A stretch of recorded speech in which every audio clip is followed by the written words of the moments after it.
Hey everybody, this is Cho from Impetus LSAT here, and today I wanted to talk with you guys about how to thoroughly review games. I know that a lot of you may be running into issues with games. You're having difficulty reviewing. Maybe you feel like you've been doing a ton of games and you just haven't really been getting the process that you want. And if so, this video is going to be perfect for you. And the most important thing I want to point out here is that review is the absolute most important part of improving within games, let alone any section when it comes to the LSAT. A lot of times people feel like it's just about just understanding and doing as many games as you possibly can. And yes, it is true that doing more games will be beneficial. But if you're doing that at the expense of review, you're really doing yourself a huge disservice and you could be wasting a ton of time. You might have been able to improve much more quickly than if you hadn't been reviewing. So in this video, I'm going to break down exactly how to review because I've also noticed that even within the process of reviewing, people kind of do it mindlessly. They just kind of redo the same game over and over again, just kind of, just not really thinking about the process, not really thinking about what they're doing. And as a result, they're, of course, not really being very intentional. And of course, if you think about the purpose of review, right, it's not just to get really, really good at one specific game. It's so that you have strategies and processes that you can then replicate across any game that you ever encounter. So that's ultimately the goal here. So we're going to break down exactly what you should be doing step by step, every single step of the game. And I'm going to talk about two separate processes here.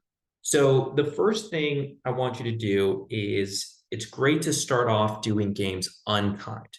I totally get the day of the test, it will be timed. But when you do things timed, you're not really thinking about the questions in front of you, and you're much more inclined to rush and start skimming and start making careless mistakes.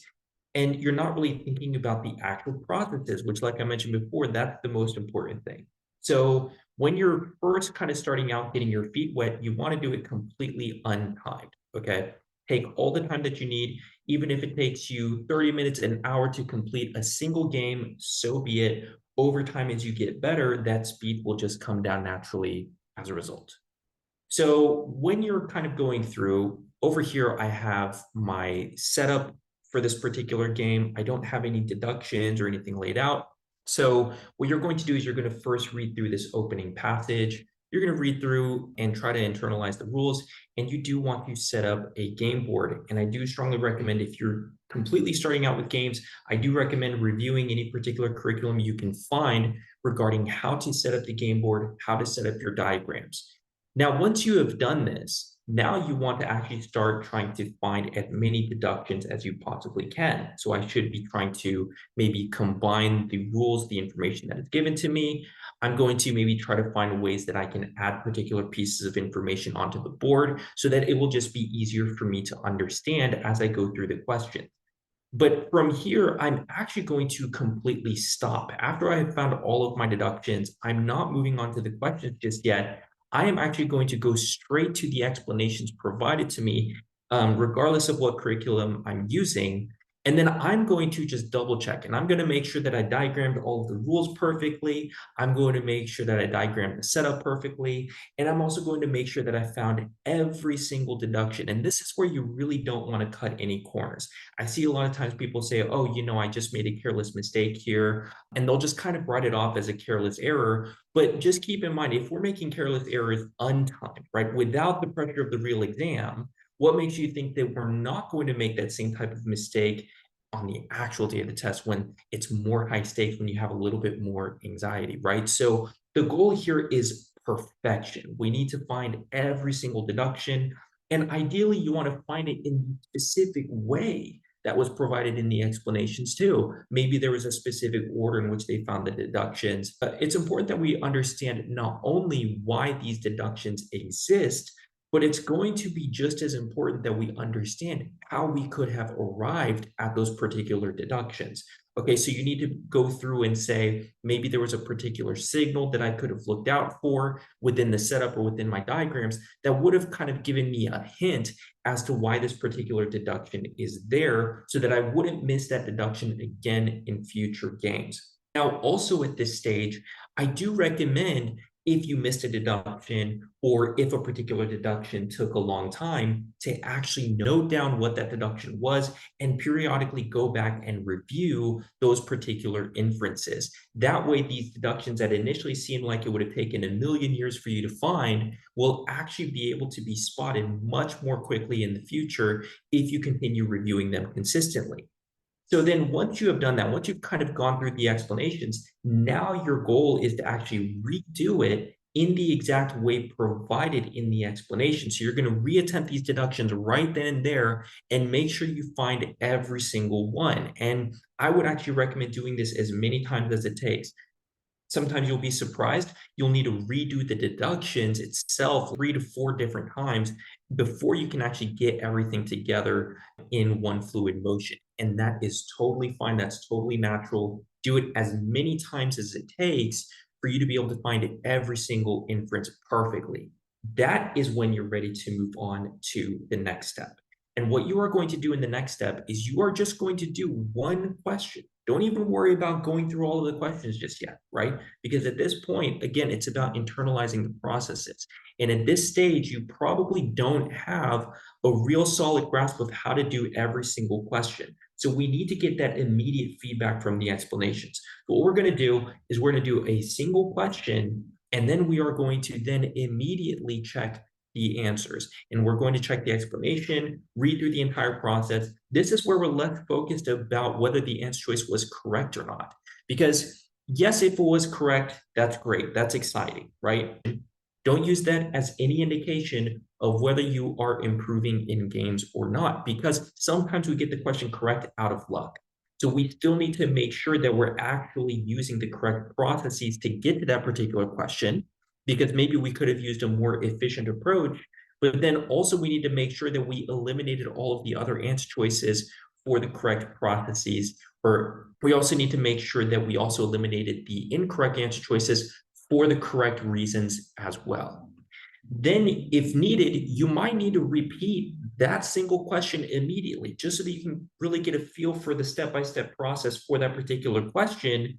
Then you are ready to move on to the next question, and you are going to do that for every single question, one at a time. So you're moving on to question number 19, checking the answers, making sure you did it correctly, repeating it as needed, moving on to the next question, and so on. So what this is going to do is it's going to really allow you to internalize the process for each individual part, because if you just run through the whole game and then just keep repeating it over and over again, it's going to be difficult at times to kind of spot check and really understand which particular part of the game was the part that was really giving you trouble. Not to mention that once people go through the entire game, sometimes they forget the thought process that they used for particular questions. So then as a result, they can't even go back and diagnose what their mistakes were.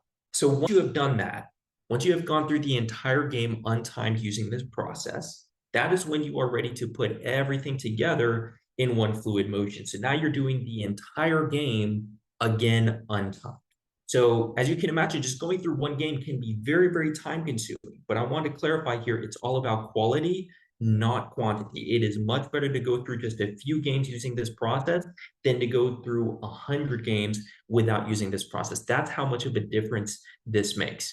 So you're going to continue repeating it untimed over and over again until you've gotten through everything perfectly, and you'll be surprised. Maybe you do it completely untimed and you realize that you made a mistake, or maybe you still got a question wrong. And it's not because something's wrong with you, it's just because the LSAT is difficult. So don't feel discouraged by that. Just take that as a sign of, wow, I really haven't been internalizing everything that I could about this particular game, and use that as a sign to continue repeating.